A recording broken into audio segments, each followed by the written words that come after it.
நலம் தரும் நல்லார் சித்த மருத்துவமனை இதய நோய், சர்க்கரை நோய், பக்கவாதம், சிறுநீரக பிரச்சனை, தண்டுவடம் மற்றும் மூட்டு பிரச்சனைகளுக்கு மிகச்சிறந்த மருத்துவமனை கிருஷ்ணகிரி, சென்னை மற்றும் மதுரை. தொடர்புக்கு 8807666117 மற்றும் 8807666118. துரோகமும் நட்பும் அரசியல்ல பெரிய பொருட்படுத்த வேண்டிய விஷயம் கிடையாது. யாருக்கு என்ன இன்ட்ரெஸ்ட் என்றதுதான், எனக்கு இதுல என்ன லாபம் வருங்கிறது மட்டும்தான் அரசியல்ல ஒரு கணக்காக இருக்குமே தவிர, யாரு கூட நட்பு வச்சிருக்கீங்க, யார் துரோகம் செய்தாலும் ஒரு பிரச்சனையே கிடையாது. எங்கெங்கயோ இல்லைங்க இப்ப ஆயிரும் அப்ப ஆயிரும், பெங்களூர் மீட்டிங்ல ஆயிரும் எல்லாமே சொல்லி கொண்டிருந்தார்கள். எங்கேயுமே ஆகவில்லை. அப்போ ஒரு அப்படி, அதாவது அமித்ஷாவுக்கும் மோடிக்கும் விசுவாசமான இன்னொரு நபரை, ஜேபி நட்டாவை தவிர இன்னொரு நபரை இன்னும் கண்டுபிடிக்கவில்லை என்று நான் கருதுகிறேன். ஜேபி நட்டா ஒரு ஷோபீஸாகத்தான் இருக்காரு தவிர, நிச்சயமாக அவர் ஒன்றும் பெரிய அதிரடியாக முடிவெடுத்து இப்ப தமிழகத்திலேயோ வேற ஒரு இடத்துலயோ ஒரு மாற்றம் கொண்டு வரப்படுவதில்லை. வாடிக்கையான ஒரு விஷயம் பாத்தீங்கன்னா, இப்ப திமுக ஆனாலும் அதிமுக ஆனாலும் முன்னாள் அமைச்சர்களாக இருந்தா கூட அவர்களுடைய அநியாயிகளும் அந்த கட்சியில் இருக்கிற அநியாயிகளும் என்ன சொல்லுவான்னு பாத்தீங்கன்னா, அமைச்சர் கொண்டிருக்காருன்னு சொல்லுவாரு தவிர முன்னாள் அமைச்சர் கொண்டிருக்காரு சொல்ல மாட்டாரு. அதே மாதிரி இப்போ ஒரு முதல்வராக இருந்த நபரை பார்த்து கொண்டு சேர்மன் வருகிறார் என்று சொல்லும் போது, அதுவும் அவர் ஏற்றுக்கொள்ளும் போது, நீங்க டிடிவி எங்க இருக்கிறாருன்னு நான் இதுல இருந்து யூகிக்க முடியும் என்று நான் கருதுகிறேன். ஒரு டிடிவியினால் ஒரு காலமும் நயினார் கூட பேசி சமாளிச்சு லோக்கல் பிரச்சனைகளுக்கு தீர்வு காண முடியாது. இதுதான். அப்ப இந்த ஒரு ஆப்பர்ச்சுனிட்டியை வச்சு என்ன பண்றாங்கன்னு பாத்தீங்கன்னா, எடப்பாடி அடிக்கிறாங்க. அப்ப ரெண்டு தலைவர்கள் ஒரே கல் அடிக்கிறாங்க.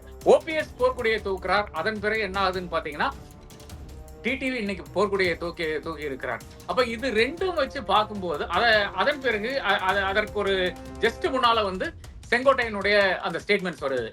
அதிமுகவில் இன்னைக்கு இவர்கள் அனைவரும் ஒன்றாக இல்லை என்றால், அதாவது ஓபிஎஸ், டிடிவி, சசிகலா, எடப்பாடி இவர்கள் எல்லாருமே ஒன்றாக இல்லை என்றால் நிச்சயமாக அந்த கட்சி தோக்கத்தான் போகுது.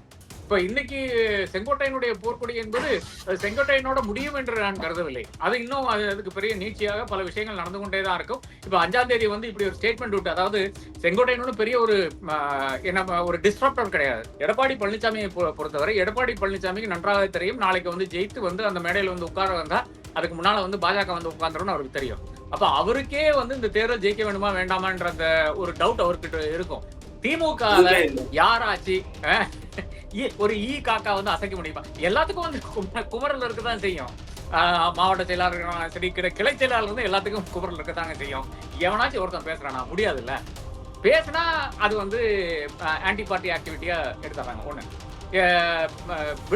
விடுதலை சிறுத்தைகளுக்கு குறிவைத்துத்தான் பல விஷயங்கள் நடந்து கொண்டிருந்தது. ஆதவ் அர்ஜுன் வீட்டுலதான் நவம்பர்ல ரெய்ட் போட்டாங்க. 2024 ரெய்ட் போனாங்க. ஐயோ, எனக்கு அதுக்கு சம்பந்தம் இல்லை, என்னுடைய மாமனார்னால. என்ன எப்பா தம்பி, மாமனார்னால தானே நீங்க அடையாளம் காணப்பட்ட, மாமனாருடைய பேர் வச்சுதானே அங்க போய் இருக்கின்ற விஷயங்கள் எல்லாம் திமுக செஞ்சு கொண்டிருந்த அந்த விஷயங்கள் எல்லாம் இருக்கிறது. ஓபிஎஸ் மாதிரி ஒரு ஊழல்வாதி உலகத்திலே இருக்க மாட்டார்கள் என்று திமுக தரப்புல இருந்து பல தரப்புல இருந்து பேசிக் கொண்டிருக்கிறார்கள். அப்ப அந்த ஊழல்வாதியில சசிகலா உள்ள வந்தாங்கன்னா என்னங்க இது, ஜெயில போய் கண்ணிட்டான் நீங்க சேர்த்துக் கொள்ள போறீங்களா?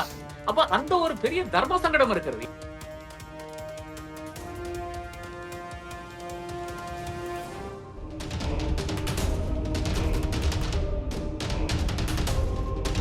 அன்னை பர்னிச்சர்ஸ், அன்னை திருமண சீர்வரிசை பொருட்கள், டிவி, பிரிட்ஜ், வாஷிங் மெஷின் உள்ளிட்ட 200க்கும் மேற்பட்ட பொருட்கள் அடங்கிய திருமண சீர்வரிசை ரூபாய் 99,000 மட்டுமே. தமிழகம் முழுவதும் இலவச டோர் டெலிவரி. தொடர்புக்கு 7550014440 9345044044. நிம்மதி ப்ராப்பர்ட்டி மேனேஜ்மெண்ட். கான்டாக்ட் 7667008899.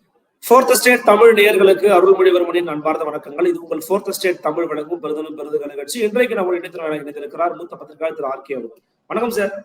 வணக்கம். வணக்கம். எப்படி சார் இருக்கீங்க? நலமா இருக்கீங்களா? நலமா இருக்கேன். நீங்க எப்படி இருக்கீங்க? அருள், ஆமா சார். ஆனா ஒரு முக்கியமான ஒரு இஷ்யூல தான் நம்ம நீங்க பேச போறோம் அப்படிங்கறத நம்ம பாக்குறோம். காரணம் என்னன்னா, என்டிஏ அலையன்ஸ்குள்ள நான் என்டிஏக்குள்ளதாங்க இருக்கேன், தாங்க சொல்லணும், என்டிஏக்குள்ளதாங்க இருக்கேன் அப்படின்னு தொடர்ச்சியாக பேசிக் கொண்டிருந்தார் அமமுகவின் பொதுச் செயலாளர் திரு டிடிவி தினகரன். நேற்றைக்கு அறிவிச்சிட்டாரு, துரோகம் தலை விரிச்சு ஆடிக்கிட்டு இருக்கு, சரி பண்ணுவாங்கன்னு பார்த்தேன், திருந்துவாங்கன்னு பார்த்தா திருத்தப்படுவாங்கன்னு பார்த்தா எதுவுமே நடக்கல, சோ நான் என் பாதையில போய்க்கிறேன் அப்படின்னு சொல்லியிருக்கிறாரு. ரொம்ப ஷாக்கிங்கா இருக்கு. எதிர்பார்த்தீங்களா நீங்க? நிச்சயமா எதிர்பார்த்த விஷயம் தான். ஏனென்றால் இந்த துரோகமானாலும் சரி, நட்பானாலும் சரி, அதெல்லாம் ஒரு பிரச்சனையே இல்லைன்னு கருதுகிறேன்.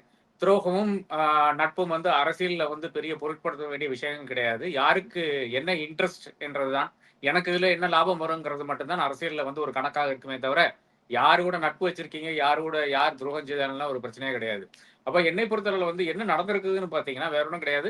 அதாவது நயனார் நாகேந்திரன் கூட டிடிவி தினகரனுக்கு ஒத்து போக முடியுமா? இதுதான் பெரிய கேள்வியா இருக்கிறது.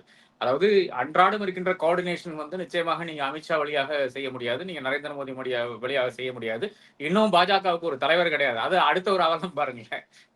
வேர்ல்ட்ஸ் லார்ஜஸ்ட் பார்ட்டி வந்து இன்னும் ஒரு தலைவரை கண்டுபிடிக்க முடியாத ஒரு சிக்கனத்தில் இருக்கிறது, சிக்கலில் இருக்கிறது.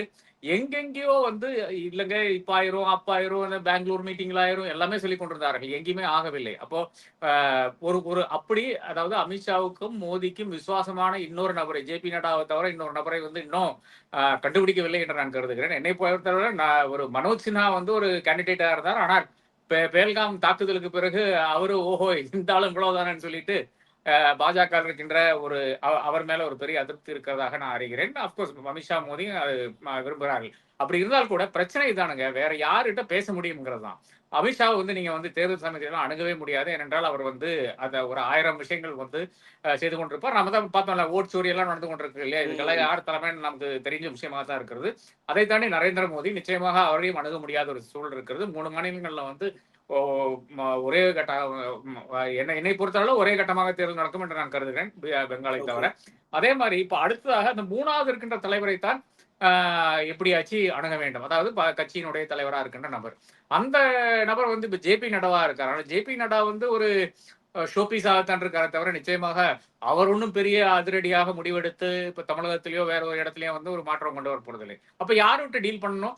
நயனார்கிட்ட டீல் பண்ணணும். நயனார் யாரு? நயனார் வந்து ஒரு டிடிவியை வைத்து பார்க்கும்போது இல்லை என்றால் ஒரு ஓபிஎஸ் வைத்து பார்க்கும்போது ஒரு பேக்ரவுண்ட் இல்லாத மனிதராக இருக்கிறார். அதாவது அதிமுக இருந்தார், ஒரு முறை அமைச்சராக இருந்தார், இன்னொரு முறை அவர் வந்து தோல்வி அடைகிறார். அதன் பிறகு பாஜக போய் சேருகிறார். தன்னுடைய அந்த சொத்துக்களை சேர்த்து அவன் சேவ் பண்றதுக்காக எல்லாம் கூறிக்கொண்டிருக்கிறார். அப்ப இப்படி ஒரு நபர்கிட்ட போய் நிக்க வேண்டிய அவசியம் வந்து டிடிவி தினகரனுக்கு இருக்கார். டிடிவி தினகரன் வந்து அதிமுகவினுடைய பொருளாளராக இருந்த நபர், பொறுப்பாளராக இருந்த நபர், அதன் முன்னும் பின்னும் பல விஷயங்களை வந்து செய்த நபர். ஏறத்தாழ 90% வருகின்ற அதிமுக நபர்களை வந்து இன்னைக்கு இருக்கின்ற அதிகாரத்தில் இருக்கிற நபர்களை வந்து அவர் தான் நியமித்த நபராக இருக்கிறார் டிடிவி. ஓபிஎஸ் இன்னும் அவர் சேர்மன் என்று விழிப்பதுதான் எனக்கு தெரிஞ்ச விஷயமா இருக்கிறது. ஓபிஎஸ் எப்ப சேர்மனா இருந்தார்? 1996 சேர்மனா இருந்தார். அப்ப இன்னைக்கு வந்து முன்னாள் முதல்வர் கிடையாது அவரு. இப்ப நமக்கு வாடிக்கையான ஒரு விஷயம் பாத்தீங்கன்னா, இப்ப திமுக ஆனாலும் அதிமுக ஆனாலும் முன்னாள் அமைச்சர்களா இருந்தா கூட அவர்களுடைய அநியாயிகளும் அந்த கட்சியில் இருக்கிற அநியாயிகளும் வந்து என்ன சொல்லுவான்னு பாத்தீங்கன்னா, அமைச்சர் வந்து கொண்டிருக்காருன்னு சொல்லுவாரு தவிர முன்னாள் அமைச்சர் வந்து கொண்டிருக்காரு சொல்ல முடியாது. அதே மாதிரி இப்போ ஒரு முதல்வராக இருந்த நபரை பார்த்து கொண்டு சேர்மன் வருகிறார் என்று சொல்லும் போது அதுவும் அவர் ஏற்றுக்கொள்ளும் போது நீங்க வந்து டிடிவி எங்க இருக்கிறாருன்னு நான் வந்து இதுல இருந்து யூகிக்க முடியும் என்று நான் கருதுகிறேன். அப்போ அப்படி இருக்கின்ற ஒரு நிலைமையில வந்து எப்படி டிடிவினால வந்து ஒரு நயனாரோட ஒத்துழைக்க முடியும்? அப்ப இந்த ஒரு சிக்கல் இருக்கிறதுனால வந்து நான் முன்பே சொன்னேன். அதாவது பாஜகவுக்கு சாய்ஸ் கிடையாது. அண்ணாமலையை தாண்டி பாஜகவுக்கு ஒரு சாய்ஸ் கிடையாது. அண்ணாமலை தான் வைத்துக் கொண்டிருக்க வேண்டும் 2026 வரை என்று. அதுல ஒரு தவறு செய்து விட்டார்கள். ஏனென்றால் அவர்களுக்கு மிக தெளிவாக தெரிஞ்சது 2024 பெருசா அல்வா கொடுத்துட்டு அந்த அல்வா ஒண்ணுமே வந்து ஜீரணிக்காமல் வந்து அனைவரும் தோத்து போன அந்த விஷயம் வந்து அனைவருக்கும் தெரிஞ்ச விஷயம். அது அண்ணாமலையினுடைய ஒரு ஃபெயிலியராக அவருடைய அமித்ஷா மோடி டீம் வந்து பாக்குறது, அவரை வந்து அங்கிருந்து நீக்கிறார். அடுத்த வேற யாருமே கேண்டிடேட் கிடையாது. பாஜகவை பொறுத்தவரை கேண்டிடேட் யாரை போட முடியும்? ஒரு தமிழிசை சவுந்தரராஜன் திருப்பி கொண்டு வர முடியாது. ஏனென்றால் அது மறுபடியும் going back to the old school மாதிரி இருக்கும். சிபி ராதாகிருஷ்ணன் ஏற்கனவே எடுத்து கவர்னர் பண்ணிட்டீங்க. பொன் ராதாகிருஷ்ணன் வந்து இந்த ரேஸ்லேயே இல்லை என்று ஒதுங்கி விட்டார். அதுக்கப்புறம் அவருக்கு வயசு வேற ஆகுது. எல் கணேசனை வந்து கவர்னரா மாத்திட்டீங்க. அப்கோர்ஸ் அவருக்கும் வயசாகுது. அப்ப இந்த ஒரு நிலைமையில தான் இவர்களுக்கு வேற வழி இல்லாமல் வந்து ஒரு நயனார்கிட்ட போய் நிக்கிறாங்க. நயனார் சொல்லியிருந்தேன் 2 வருஷம் முன்னாடியே சொல்லியிருந்தேன். அந்த டைம்ல கொண்டு வந்திருக்கலாம். அதாவது பாராளுமன்ற தேர்தலுக்கு முன்னால கொண்டு வந்திருந்தாலும் ஒரு டிஃபரெண்ட் ஒரு விஷயம் வந்து மிக தெளிவாக வேற விஷயமா இருந்திருக்குமே தவிர நயனார் ஒருவேளை திருநெல்வேலி ஜெயிச்சிருப்பார் என்று நான் கருதுகிறேன். அந்த 4 கோடி ரூபாய் இங்க பிடிக்கப்பட்டு அதுல வருகின்ற மன உளைச்சல், அதுல வருகின்ற பிரச்சனைகள், அதை சமாளிக்கக்கூடிய அந்த நேரம் வந்து வீணழியுது இல்லையா? அப்ப அது இல்லை என்றால் நிச்சயமாக என்னை பொறுத்தவரை திருநெல்வேலியை ஜெயிக்கக்கூடிய அந்த வாய்ப்பு இருக்கிறது. பெரிய வாக்கு வித்தியாசம் ஒன்றும் கிடையாது. அப்போ இதுதான் இந்த பேக்ரவுண்டா இருக்கு. இந்த பேக்ரவுண்ட்ல வச்சு பார்க்கும்போது ஒரு டிடிவியினால் ஒரு காலமும் நயனார் கூட பேசி சமாளிச்சு லோக்கல் பிரச்சனைகளுக்கு தீர்வு காண முடியாது. இதுதான். அப்ப இந்த ஒரு ஆப்பர்ச்சுனிட்டியை வச்சு என்ன பண்றாங்கன்னு பாத்தீங்கன்னா எடப்பாடி அடிக்கிறாங்க. அப்ப 2 தலைவர்கள் ஒரே கல் அடிக்கிறாங்க. இல்ல எடப்பாடியை யார் அடிக்கிறாங்கன்னு சொல்றீங்க அப்போ? டிடிவி தான். ஓகே. அப்போ அதாவது இப்போ ஒரு நல்ல ஆப்பர்ச்சுனிட்டி வருது இல்லையா? அதாவது நாயனார் இப்ப பாஜகல குழப்பம் நீடிக்கிறது. ஏன் குழப்பம் நீடிக்கிறது? ஒரு அண்ணாமலை பாஜகக்குள்ளார் இருக்கிறது, ஒரு பாஜகக்குள்ளார் இருக்கிறது. இந்த பாஜக என்று நாம் குறிப்பிட்ட நபர்கள் வந்து ஆர்எஸ்எஸ் நபர்கள், இந்து அந்த சங் பரிவார் நபர்கள், அதே மாதிரி பாஜகவுடைய உறுப்பினர்கள். இது ஒரு பக்கம் இருக்கிற அண்ணாமலை பாஜக இருக்கிறது. அது கம்ப்ளீட்டா வந்து ஃபேன் பேஸ், அண்ணாமலையினுடைய ஃபேன்ஸ் மட்டும்தான். அது வந்து சினிமா கும்பல் மாதிரி, விஜயனுடைய கும்பல் மாதிரி. அது இன்னைக்கு இருக்கு, நாளைக்கு போயிடும். அது அண்ணாமலை அங்க இருக்கிற மட்டும் இருக்கும், அதன் பிறகு வந்து போயிடும். அப்போ அதனாலதான் தொடர்ச்சியாக நீங்க பாத்தீங்கன்னா தேர்தலில் வந்து அண்ணாமலை இருக்கின்ற இடத்துல வந்து வாக்குகள் ஒரு விதமா இருக்கும், பாக்கி இருக்கின்ற இடத்துல வந்து வாக்குகள் இன்னொரு விதமாக இருக்கும், கம்மியா இருக்கும் என்பது நமக்கு தெளிவாக தெரிஞ்ச விஷயமா இருக்கிறது. அப்ப அந்த அண்ணாமலை பாஜக இருக்கிற அந்த ஒரு பட்சத்தில் என்ன ஆகுதுன்னு பாத்தீங்கன்னா பாஜகக்குள்ளால இந்த குழப்பங்கள் வருது, குழப்பங்கள் அங்க நீடித்துக் கொண்டே இருக்கும். அந்த குழப்பங்களை சரி செய்யத்தான் நேற்றைய தினம் கூட அமித்ஷா, அது இது கேள்விப்பட்டிருக்கீங்களா எங்காச்சு? அதாவது இங்க வந்து பேச்சுவார்த்தை நடத்தினார், ஜூன்ல பேச்சுவார்த்தை நடத்தினார், ஜூலைல பேச்சுவார்த்தை நடத்தினார், ஆகஸ்ட்ல வந்தார், 2 பேரும் வந்தார்கள். அதன் பிறகு வந்து செப்டம்பர்ல மறுபடியும் ஒரு குழு கூட்டி அங்க ஆலோசிக்க வேண்டிய அவசியம் என்ன? அது அண்ணாமலை பாஜக செஞ்ச விஷயமா. அப்ப பாஜகக்குள்ளால இந்த அளவுக்கு குழப்பம் இருக்கு. இந்த குழப்பத்தை யூஸ் பண்ணி நாம அதிமுகவையும் வந்து ஏதாவது செய்யலாமா அப்படின்ற ஒரு யோசனை வரும்போதுதான் ஓபிஎஸ் சொல்றாரு. ஏதாவது நீங்க இந்த இது எல்லாமே லீனியரா நடந்த விஷயங்கள் கிடையாது. அதாவது ஒரு தலைமைகள் இல்லை என்றால் தலைவர்கள் வந்து ஒரு விஷயங்களை வந்து பேசும்போது இல்லை என்றால் செய்யும் போது முன்னுக்கு பின் இருக்கத்தான் செய்யும். ஓபிஎஸ் தான் முதல் கட்டமாக ஓபிஎஸ் போர்க்குடியை தூக்குறார். அதன் பிறகு என்ன ஆகுதுன்னு பாத்தீங்கன்னா டிடிவி இன்னைக்கு போர்க்குடியை தூக்கி இருக்கிறார். அப்ப இது ரெண்டும் வச்சு பார்க்கும்போது அதன் பிறகு அதற்கு ஒரு ஜஸ்ட் முன்னால வந்து செங்கோட்டையனுடைய அந்த ஸ்டேட்மெண்ட்ஸ் வருது. அவர் என்ன சொல்ல போறாரு? எல்லாமே ஒன்னா இருக்க வேண்டும்னு சொல்ல போறாரு. இல்லை என்றால் நமக்கு வந்து வழி இல்லைன்னு. இது எனக்கு உங்களுக்கு எல்லாமே தெரிஞ்ச விஷயம் தான். அதிமுகல வந்து இன்னைக்கு இவர்கள் அனைவரும் ஒன்றாக இல்லை என்றால், அதாவது ஓபிஎஸ், டிடிவி, சசிகலா, எடப்பாடி இவர்கள் எல்லாருமே ஒன்னாக இல்லை என்றால் நிச்சயமாக அந்த கட்சி வந்து தோக்கத்தான் போகுது. ஒண்ணு. ரெண்டாவது வந்து பாஜக கூட எதுவரை வந்து அவர்கள் வந்து தொடர்பு வச்சிருக்கார்களோ நிச்சயமாக 100% தோக்கத்தான் போறாங்க இந்த தேர்தலை. திமுக வந்து எங்களுக்கு வேண்டாம்னு சொல்லும் போது எடுத்து இவர்கள் வந்து அந்த அதிகாரம் என்பது ஒரு பெரிய ஒரு பல்லக்கில் ஏற்றி கொண்டு போய் ஸ்டாலினுடைய வீட்டுல, செனத்த வீட்டுல வந்து கொடுத்து கொண்டிருக்கிறார்கள். இதான் நடந்து கொண்டிருக்கிறது. அப்ப 2 கட்சிகளுக்கும் இன்னைக்கு வந்து பெரிய பிரச்சனைகள் இருக்கிறது. இது ஏதோ வந்து இது எப்படி கடந்து போயிட முடியாது. இப்ப இன்னைக்கு செங்கோட்டையனுடைய போர்க்கொடி என்பது செங்கோட்டையனோட முடியும் என்று நான் கருதவில்லை. அது இன்னும் அதுக்கு பெரிய நீட்சியாக பல விஷயங்கள் நடந்து கொண்டேதான் இருக்கும். இப்ப 5ஆம் தேதி வந்து இப்படி ஒரு ஸ்டேட்மெண்ட் விட்டு, அதாவது செங்கோட்டையனோட பெரிய ஒரு டிஸ்ட்ரப்டர் கிடையாது. அப்படி இருக்கின்ற ஒரு நபர் வந்து ஏதோ ஒரு ஸ்டேட்மெண்ட் கொடுத்துட்டு நாளைக்கு கிளம்பிடுவாருன்னு பாருங்களேன். ஒரு 3 பேர் இவர்கள் எல்லாம் ஒன்னா இருக்க வேண்டும், இல்லை என்றால் நமக்கு வந்து சரியா வராது அப்படின்னு ஒரு ஸ்டேட்மெண்ட் கொடுத்து கிளம்பிடுறாருன்னு பாத்துங்களேன். ஆனால் அதை தொடர்ந்து வருகின்ற அதனுடைய டோமினோ எஃபெக்ட் இருக்கு இல்லையா? நிச்சயமாக இந்த பயணத்துல எடப்பாடி செய்கின்ற இந்த பயணத்தினுடைய நோக்கமே கம்ப்ளீட்டா சீரழிக்க கூடும் என்று நான் கருதுகிறேன். அப்ப 2 கட்சிகளுக்கும் பெரிய பிரச்சனைகள் தான் காத்துக் கொண்டிருக்கிறது. இல்ல இப்போ இந்த விவகாரத்துல இவங்க எல்லாருமே வந்து அண்மையில கொடுத்த பேட்டிகள் எடுத்து பார்த்தோம் அப்படின்னா திமுக வீழ்த்தணும், திமுக தீய சக்தியை தோற்கடிக்கணும் தான் டிடிவி பேசுறாரு, நயினார் பேசுறாரு, எல்லாரும் பேசுறாங்க. இப்படி எதிர்கட்சிகள் ஒன்றிணையாம தனித்தனியா பிரிஞ்சு போனாங்கன்னா நிச்சயமா திமுக ஜெயிக்குங்கிறது குழந்தைக்கு கூட தெரியும். அப்ப அத மறைமுகமா இவங்க விரும்புறாங்களா? அல்லது டிடிவியோட வெளியேற்றத்துக்கு பின்னாடி அண்ணாமலையோட சில வேலைகள் இருக்கு அப்படின்னு இப்ப சில பேர் பேச ஆரம்பிக்கிறாங்க. அதை பத்தி உங்களுக்கு கருத்து என்ன? நிறைய ஃபேக்டர்ஸ் இருக்குங்க. இது ஒரு ஃபேக்டர் 2 ஃபேக்டர்னு கிடையாது. நீங்க குறிப்பிட்ட அனைத்து ஃபேக்டர்ஸ் இருக்கு, நிறைய ஃபேக்டர்ஸ் இருக்கு. இதுல ஃபர்ஸ்ட் ஃபேக்டர் என்னன்னு பாத்தீங்கன்னா எடப்பாடி பழனிசாமியை பொறுத்தவரை எடப்பாடி பழனிசாமிக்கு நன்றாக தெரியும் நாளைக்கு வந்து ஜெயித்து வந்து அந்த மேடையில வந்து உட்கார வந்தா அதுக்கு முன்னால வந்து பாஜக வந்து உட்கார்ந்துரும் அவருக்கு தெரியும். அப்ப அவருக்கே வந்து இந்த தேர்தல் ஜெயிக்க வேண்டுமா வேண்டாமான்ற அந்த ஒரு டவுட் அவர்கிட்ட இருக்கும். அவரை பொறுத்தவரை ஒரு 70 சீட் அவருக்கு வந்து விட்டால் தாராளமாக அவருடைய அந்த இதை அந்த பொசிஷனை வந்து சேலஞ்ச் பண்ண முடியாது. ஜெயித்து விட்டால் நிச்சயமாக யாரு சேலஞ்ச் பண்ண? பாஜக தான் சேலஞ்ச் பண்ணுமே தவிர அதிமுக இருந்து யாரும் சேலஞ்ச் பண்ண முடியாது. அப்ப அது வந்து ஒரு ஷோர் ஷாட். அதாவது அதிமுக இந்த தேர்தலை ஜெயித்து விட்டால் எடப்பாடி பழனிசாமியினுடைய இடத்தை வந்து யாரும் அணுக முடியாது, யாரும் கேள்வி கேட்க முடியாது. ஆனால் அதில் என்ன ஒரு டிராபேக்னு பாத்தீங்கன்னா பாஜக அங்க வந்து உள்ள வந்து உட்கார்ந்துரும். பாஜக உள்ள வந்து உட்கார்ந்து ஒரு அரசாங்கத்தை நடத்த ஆரம்பித்தால் நிச்சயமாக அங்க வந்து ஒரு எடப்பாடிக்கு ஃப்ரீ ஹேண்ட் கிடைக்காது.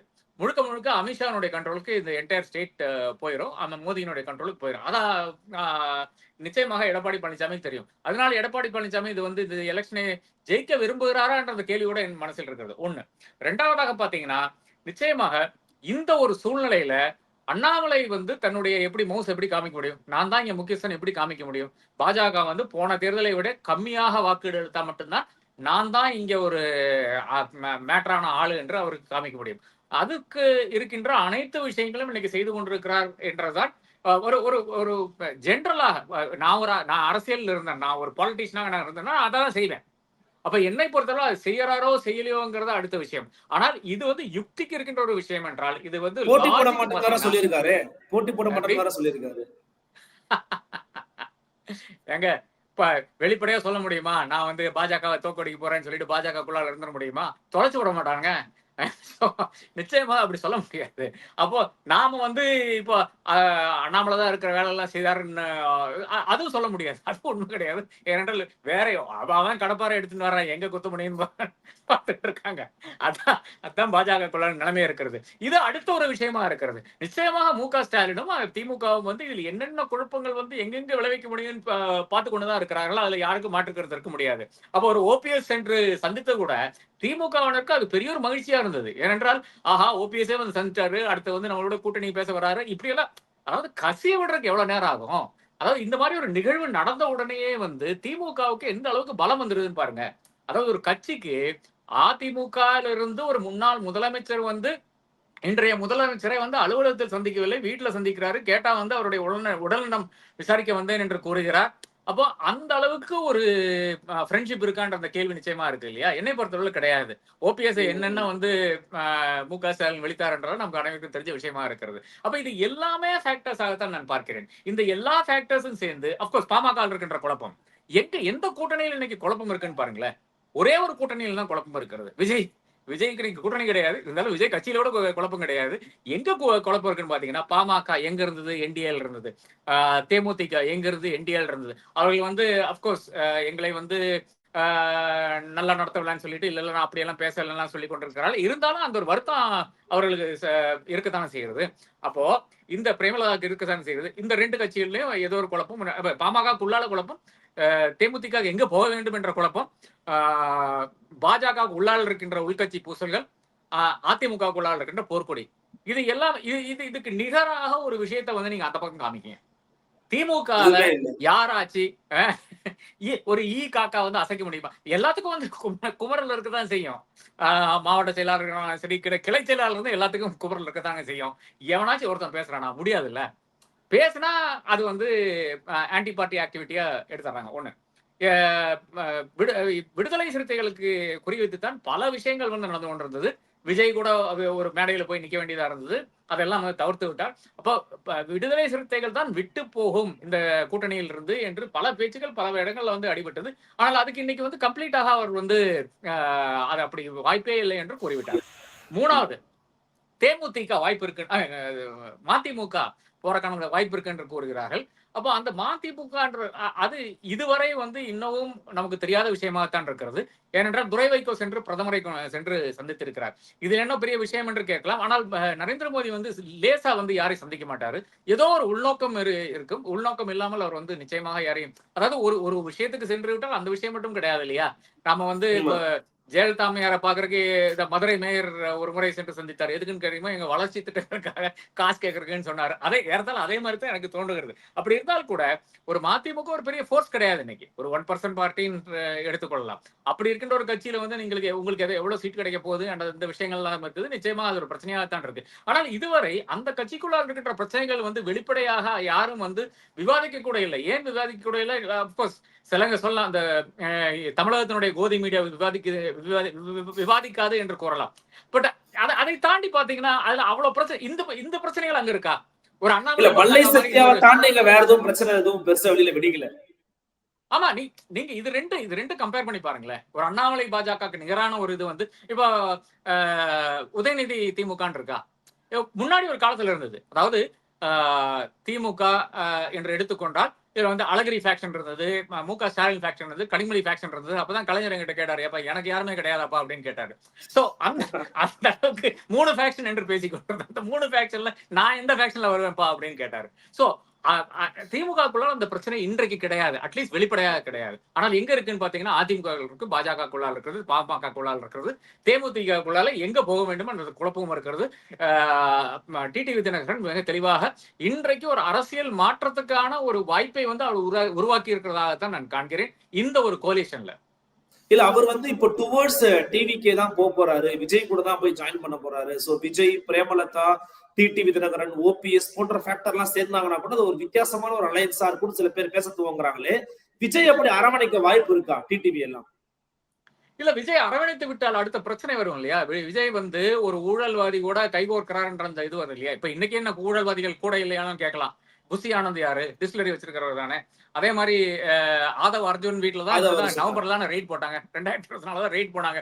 ஐயோ எனக்கு அதுக்கு சம்பந்தம் இல்லை, என்னுடைய மாமனார்னால என்ன? எப்பா தம்பி, மாமனார்னால தானே நீ அடையாளம் காணப்பட்ட, மாமனாருடைய பேர் வச்சு தானே அங்க போய் இருக்கின்ற விஷயங்கள் எல்லாம் திமுக செஞ்சு கொண்டு இருந்த அந்த விஷயங்கள் எல்லாம் இருக்குது. அப்போ ஆனால் அதை தாண்டி ஆனா அவர்கள் எல்லாம் வந்து செகண்ட் ஃபீல்டாக தான் இருக்கிறார்கள். டிடிவி தினகரன் என்பது ஜெயில போயிட்டு வந்தவர். எதுக்கு? ஊழலுக்கு காசு கொடுத்தாரு. அதாவது திமுக அதன் அதிமுகனுடைய சின்னத்தை வாங்குவதற்காக சுகேஷ் சந்திரசேகருக்கு காசு கொடுத்தேன் என்ற வழக்குல வந்து நம்ம 48 நாள் வந்து திகார் ஜெயில ஆஹா ஓஹோன்னு நல்லா சாப்பிட்டு வந்தவர்.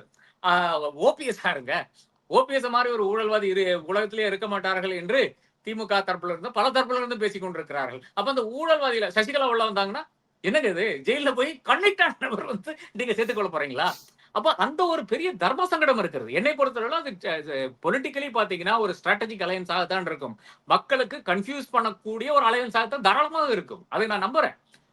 ஏனென்றால் இந்த பக்கம் ஒரு அதிமுக பிளஸ் பாஜக, விஜய் பிளஸ் இவர்கள் எல்லாம், இந்த பக்கம் திமுக, அது ஆக்சுவலா வந்து மூணும் நல்ல பலம் இருக்கின்ற ஒரு அலையன்ஸா தான் இருக்கும். ஆனால் இப்படி ஒரு ஸ்டாண்ட் எடுத்துட்டார்ல விஜய், ஊழல்வாதிகள் வேண்டாம் ஒரு ஸ்டாண்ட் எடுத்துட்டு எப்படி நீங்க ஒரு டிடிவி தினகரனையும் ஒரு ஓபிஎஸ்ஸையும் ஒரு சசிகலாவையும் ஜஸ்டிஃபை பண்ண முடியும் என்ற அந்த கேள்வி நிச்சயமாக என் முன்னால் இருக்கிறது. அது விஜய் ஆன்சர் பண்ணித்தான் ஆக வேண்டும். இல்லை என்றால் மக்கள் வந்து அவருடைய அந்த ஃபாலோவர்ஸ் இருக்காங்களே, இளைஞர்கள் தானே, இளைஞர்களுக்கு கரப்ஷனுக்கு எகென்ஸ்டா இருக்கின்ற நபர்கள் தான் இன்னைக்கு வந்து இளைஞர்கள் அதிக அளவில் வந்து அவரை வந்து சந்தித்துக் கொண்டிருக்கிறார்கள்.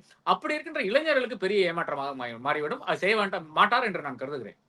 எலெக்ஷன் டைம்ல அதெல்லாம் வந்து ஒரு ரீசன்ஸா இருக்குமா சார் கிரவுண்ட்ல? ஏன்னா அவரோட ஃபேன் ஃபாலோவர்ஸுக்கு தேவைங்கிறது தளபதி தளபதி தளபதி தான். தலைவர்கள் எல்லாம் கிடையாது, எல்லாருமே விஜய் தான் அப்படின்னு அவங்க வந்து இருக்கிறாங்க.